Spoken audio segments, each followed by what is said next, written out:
Good evening, dearest viewers. So, tonight, you're seeing not so new faces. I am with.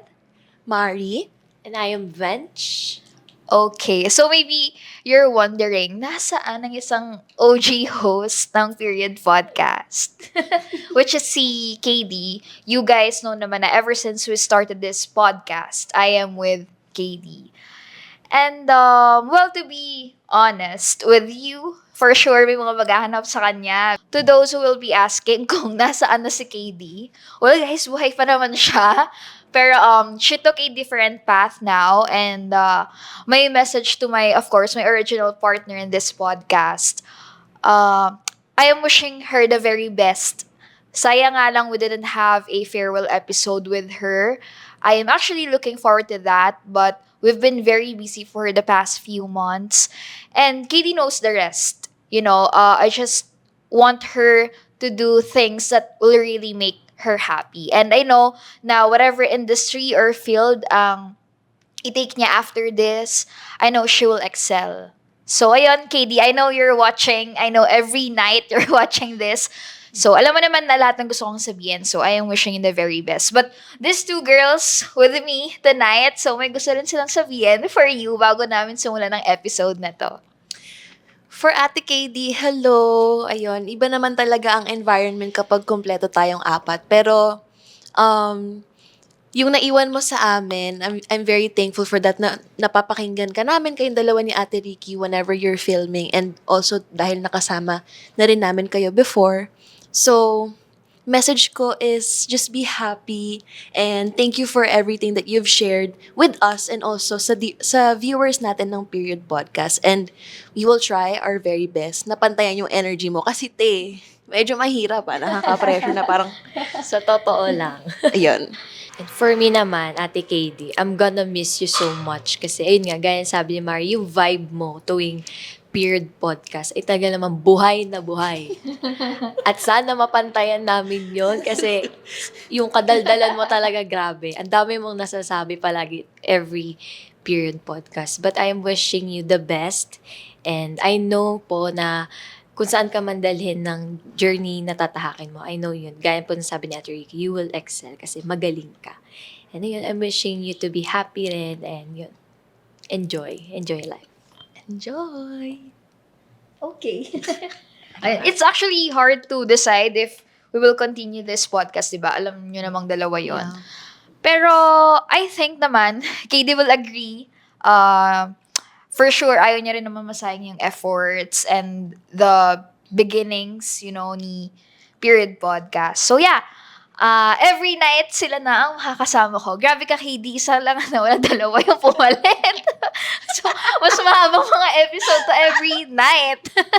Okay. So, yeah, that's our message for you if you're watching right now. So, we will proceed. Dahil baka kalain ng viewers namin, farewell episode lang to for you. But, we're going to tackle I think this still a very relevant topic dahil katatapos lang ng Elections. okay. So, I guess we'll start by little kumustahan. Usual na Okay. ginagawa namin ni Katie. So, kumustahin ko muna tong dalawang girls with me tonight. So, kumusta naman yung voting experience nyo nitong May 12, Monday? Ako, since second time ko nang bumoto, medyo alam ko na yung process at kung ano yung kakailanganin.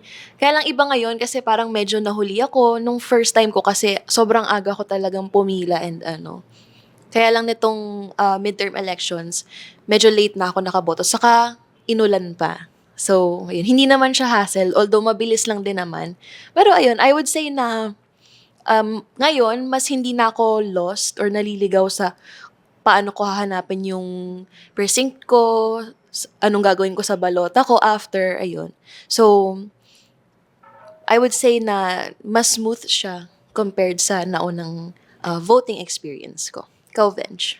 Ako rin, my experience last time was also smooth kasi yun nga, as a second time voter, alam ko na rin yung way kung paano ang gagawin sa loob ng precinct. And nagulat din ako kasi pagpasok namin dun sa pagbobotohan namin, ang kalmado ng mga tao.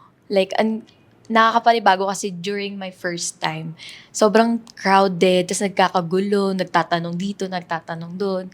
But nung last time, nagulat ako kasi ang kalmado ng mga tao and very organized din. I think it's also because of the staff na nandun sa school na yun, kung bakit din organized yung mga tao and yung pila hindi magulo. So, I would say na I had a good experience for my second time voting as a voter. Same with you, girls, no? Second time ko ring bumoto. Singit ko. Kasama ko kasi si KD nung bumoto kami. And first time niya. Pero katulad kay Mary kasi, usually, maaga kaming bumoboto ng mother ko nung sa Paranaque pa ako botante. So, dito sa pangalawang time na boboto ko, na-late din kami. Actually, mas late kami kay Mary nun. I think, beating the red light kami because the voting ends by 7 p.m., right? Nakaboto kami ni Kiddy around 5:45. So, medyo buzzer beater kaming dalawa kasi we have to wait for something muna bago kami bumoto that day.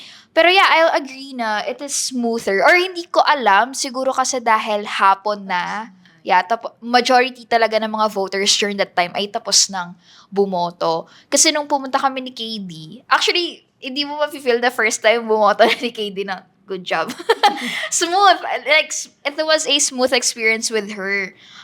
Nasa likod ko siya doon eh. Like, di kami magkadabi, pero nasa likod ko siya. Pareho kami bumoboto.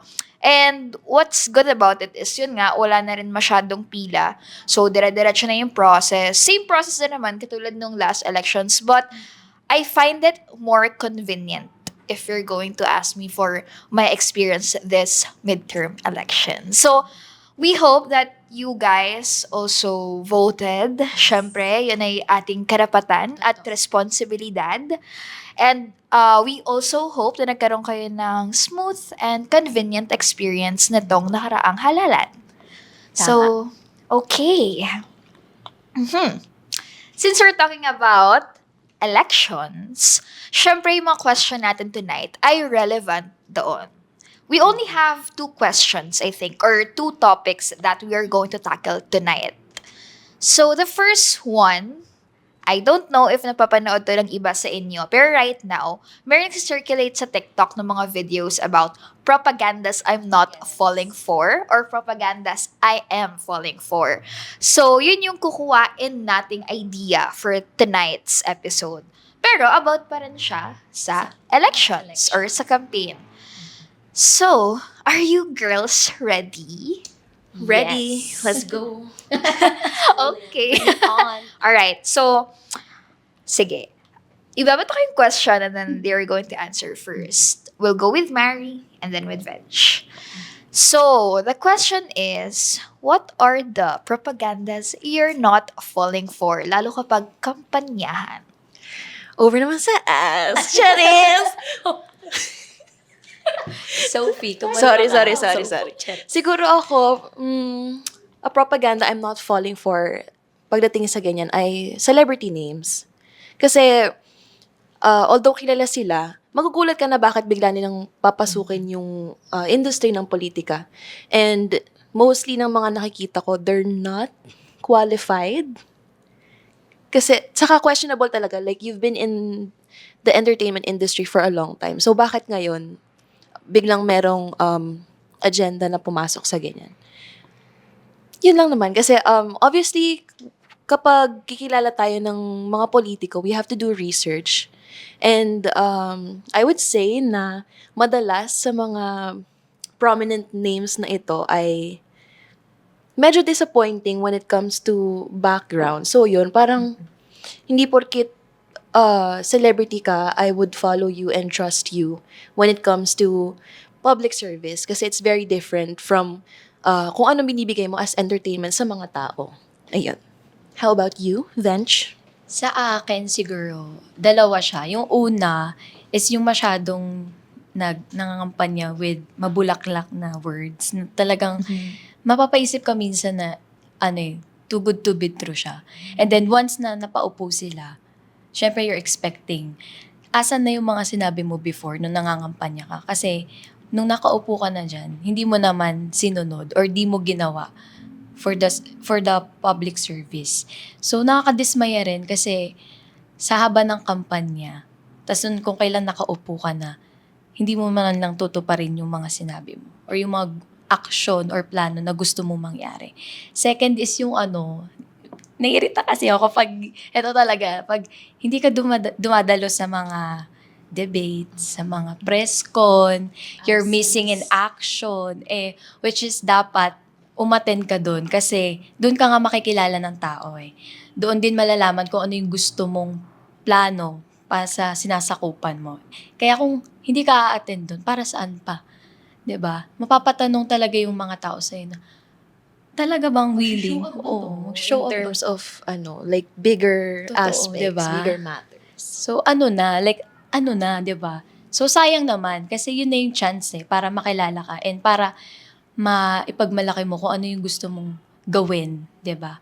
So, ayun. And dun talaga ako medyo nadi-disappoint rin kasi sinasayang niyo yung chance 'Di ba? Sa dami-dami yung tumatakbo dyan. Tapos ikaw na may chance, sasayangin mo. Ano yun?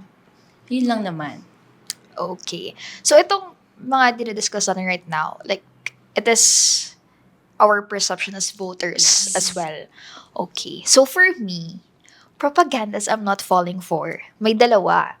First is yung rags to riches narrative ng mga politiko na ginagamit nilang story for their campaign. Like, marami tayong nakikita ganun. Commercials, video materials sa kanilang mga social media accounts. Siguro the reason why, hindi naman hate, but is not just for me bilang botante. Kasi right now, the Filipino people, they are not looking for resiliency. They are demanding accountability Totoo. from our government. So yung rags to riches na narrative, yes, it is inspiring for some, Apo. pero hindi sa lahat. Saka, iba-iba tayo ng situation. So, yung mga politiko kasi, di ba, minsan, kukunin nila yung loob ng botante na katulad mo rin kami dati.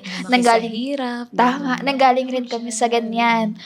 Pero, are you assessing the situation? Pareho ba kayo? Maybe you have the resources or you have the means. What if yung mga botanteng kinakausap mo or kinukumbinsi mo ng ganun ay wala? So, for me, hindi siya applicable. For me lang sa perspective ko bilang isang botante, yung rags to riches narrative, siguro mas gugustuhin ko pang yung ang narrative mo ay, let's say, talagang galing ka sa yaman and then you're very willing to serve. Somehow, it is much more inspiring in my perspective. Yes. So, yun. Saka minsan kasi, I don't know if it's the proper term or the right term na nakakainis makita na parang niraromanticize yung poverty Opo. dito sa bansa natin where when in fact kailangan siyang gawan ng paraan at gawan ng konkretong solusyon.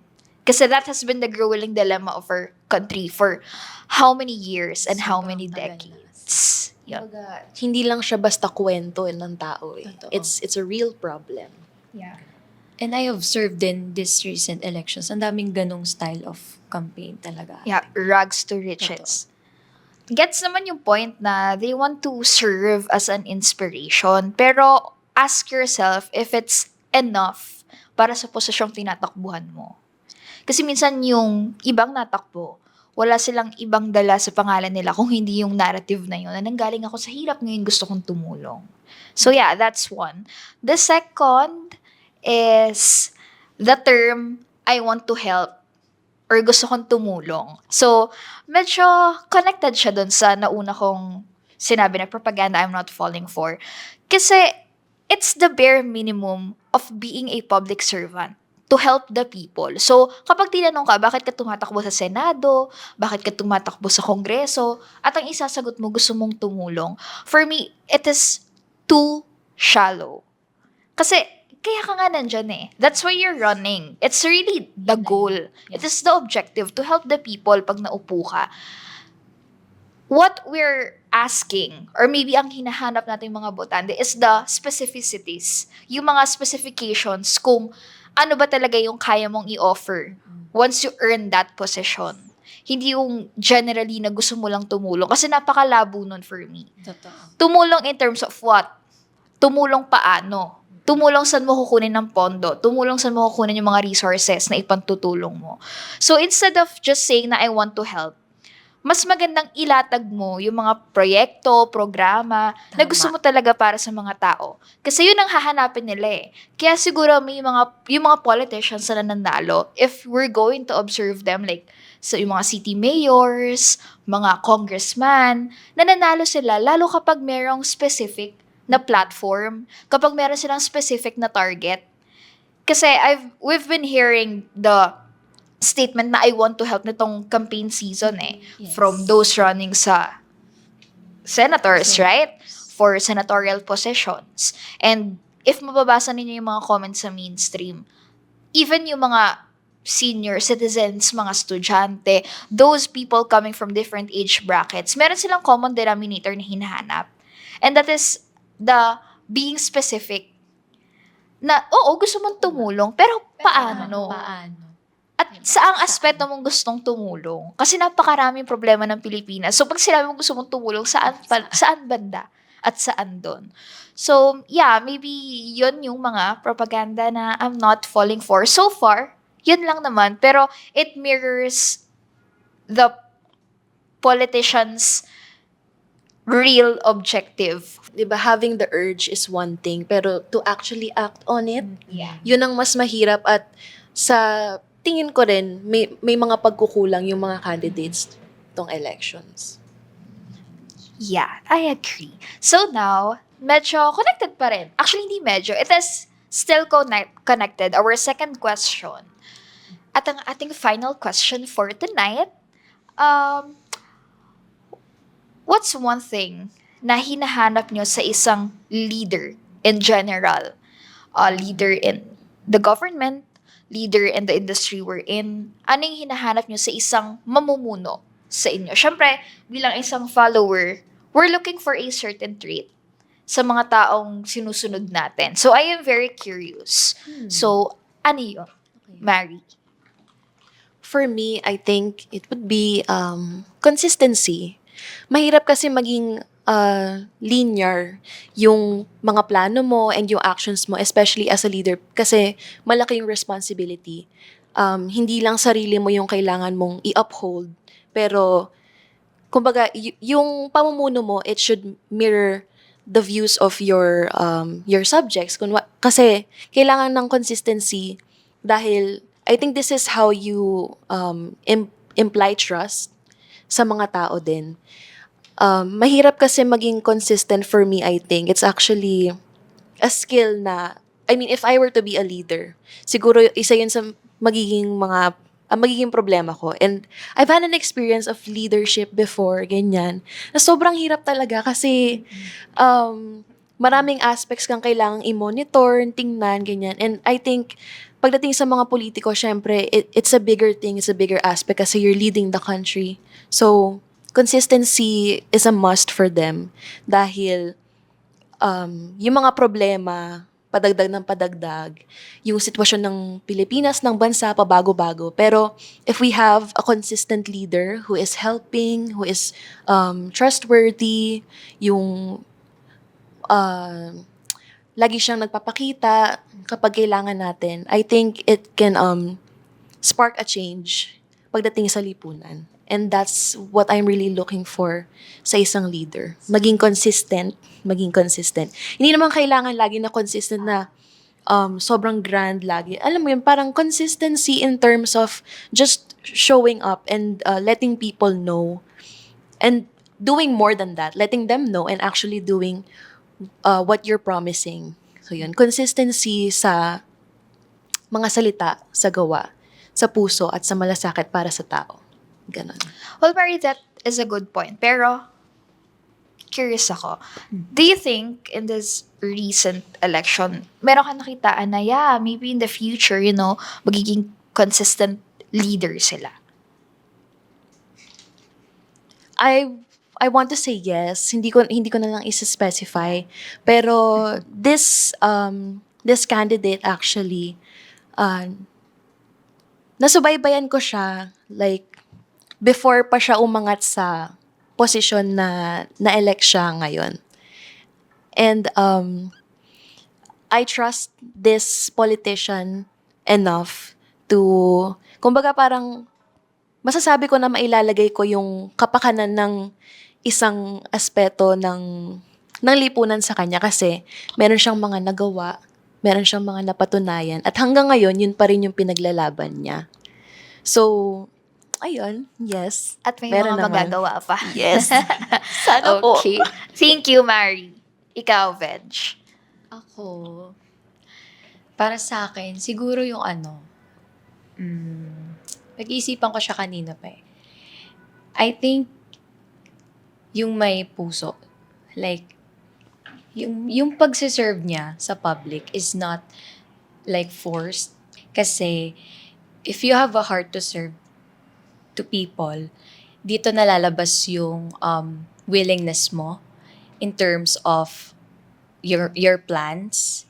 Also, dito rin lalabas yung talino na meron ka para sa mga strategies. And gaya na sabi ni Ate Ricky kanina, yung magiging specific plans mo para sa sinasakupan mo. And I think kasi para sa akin, kailangan din ng politician na may puso para, alam mo yun, mas madama din ng tao na, ay, may ganito pa palang na handang tumulong, handang makinig. Dito rin lalabas yung pagiging accountable and transparent, which is also important kapag tatakbo ka as a politician. Kasi you need to be transparent in terms of your actions and words. Kasi kailangan yan malaman na yung galaw mo, kailangan malaman ng sinasakupan mo. Kasi yun nga, doon nila ko-questionin pala. May mga tanong kasi yung mga yan eh.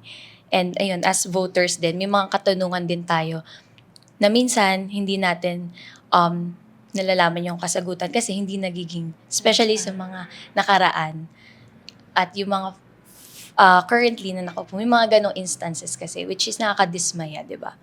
And pagiging accountable, kailangan yan kasi kailangan nila harapin yung tao once na may nagawa sila, either good or bad. So, kailangan nila sagutin lahat ng mga concerns or bakit niyo po ginawa to, bakit po naging ganun ang kinalabasan. So, for me, with that, it leads with a heart to serve the people. Kaya, ayun, I'm looking forward for that, for the next elections. Ayun. Good point, Bench and Mari. Siguro for me, trait na hinahanap sa leader, sa government, and siguro in general na lang din. Actually, before, wala akong concrete na, alam mo yun, standard na, basta okay yung track record mo, you're good for me. Pero, with this recent campaign na nangyari, may isang politician akong naringgan. Sabi niya, simple lang naman ang gagawin ng mga botante. Simple lang ang gagawin natin. And that is, ang pagbasihan natin lagi tuwing pipili tayo ng mga leader ng bayan natin is performance. We must be performance-based. Bakit? Ang point niya roon, and now I am carrying it with me, na sabi niya, tanungin niyo yung mga sarili niyo. Tanungin natin yung mga sarili natin kung pagkatapos ba ng halalan na yon, nakita ba natin yung mga taong nangako sa atin ng mga plano at programa nila. And if not, if no, alam nyo na. And if yes, then give them another chance to lead. So basically, that's it. That's very simple. Gusto ko yung idea niya and yung pagka-concrete ng thought na yon. Kasi simple eh. Wala nang palabok pa na, yeah, tama nga naman, na ang pagbasihan mo tuwing boboto ka is performance-based. Anong nagawa nila sa Senado? Anong nagawa nila sa Kongreso? Anong nagawa nila para sa industry nyo? That's it. And second is accountability. Ang hirap kasing makahanap ng mga taong namumuno ng naiintindihan nila yung bigat ng responsibilidad nila. Ang pagdedesisyon kasing tumakbo, natutunan ko rin to with the same politician na nabanggit ko kanina.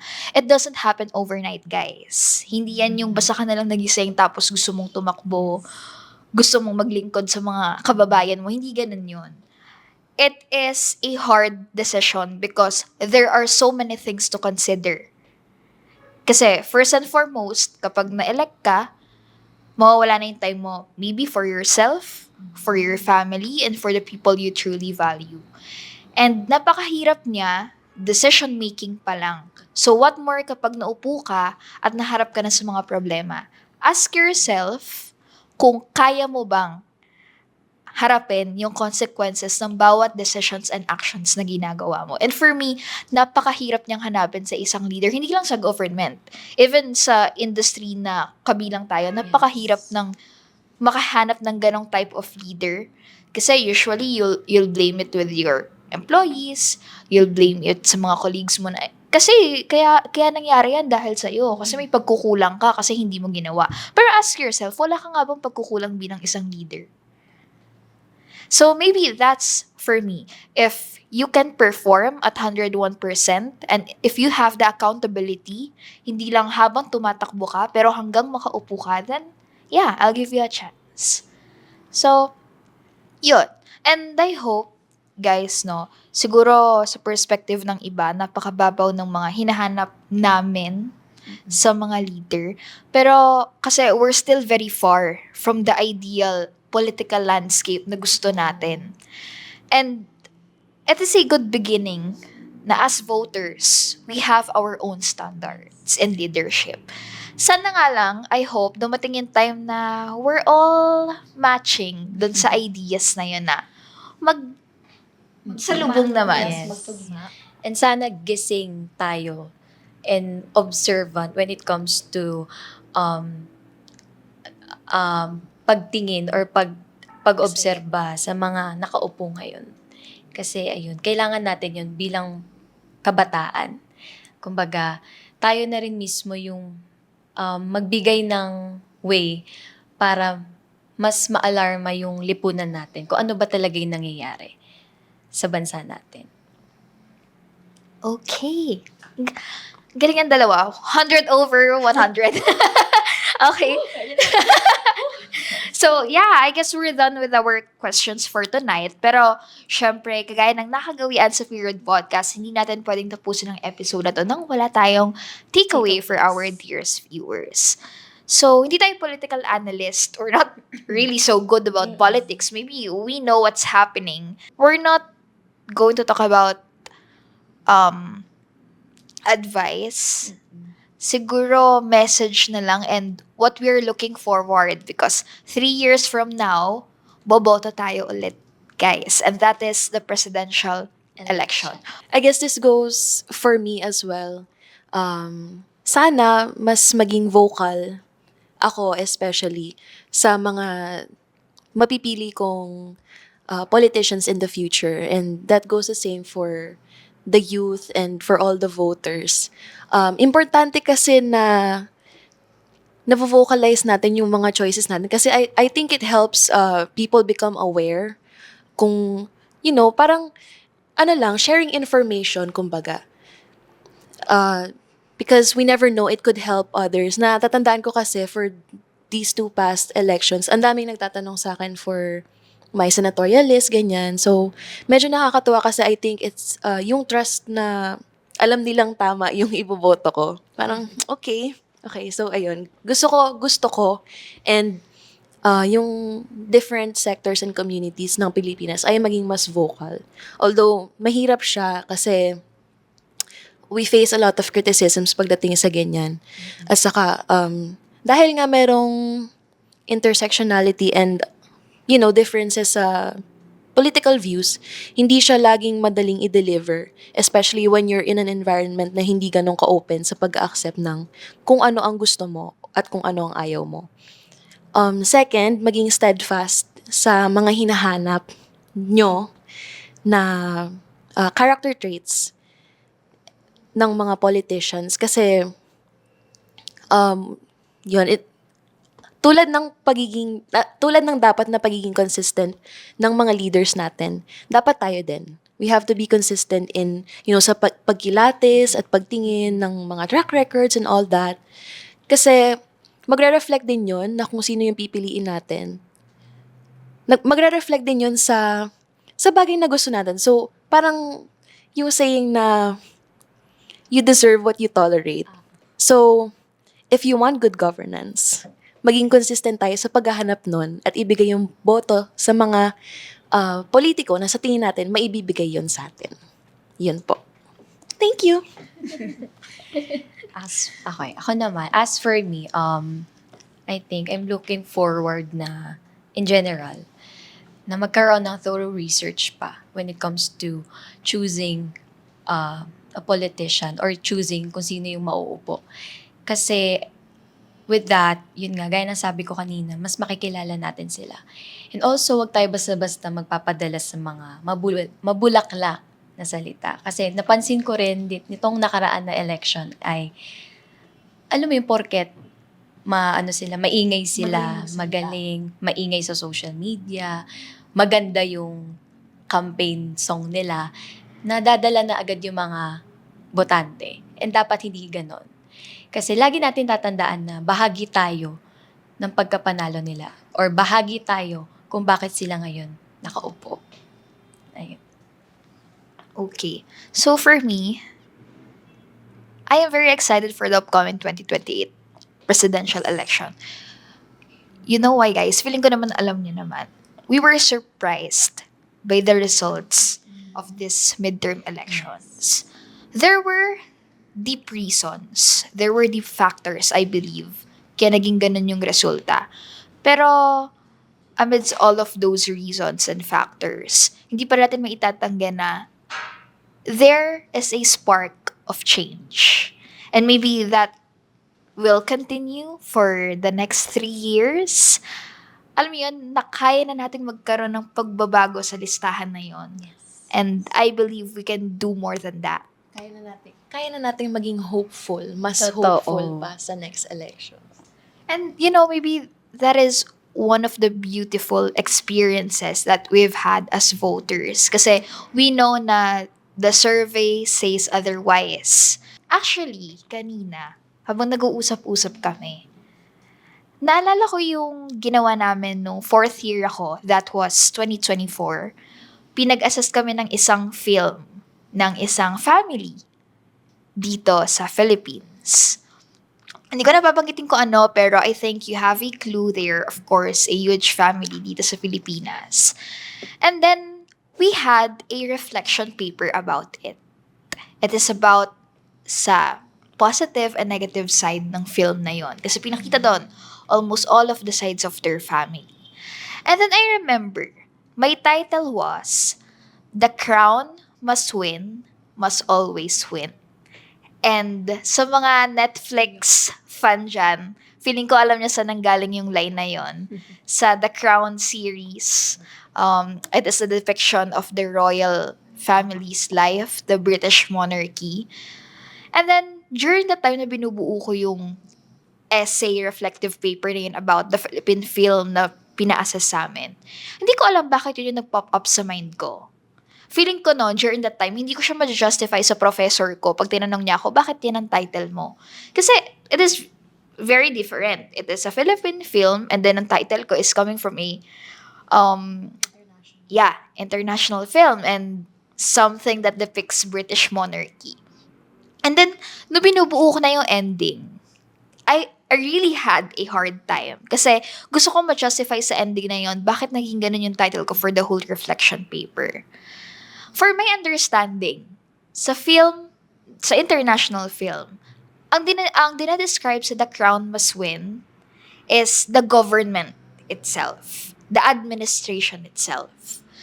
And then naalala ko dun sa dulo ng reflection paper ko, and this is also my message for you guys, ang crown doon ay hindi ang government. It is the people. So when I say the crown must win, must always win, it is us. Tayo yon.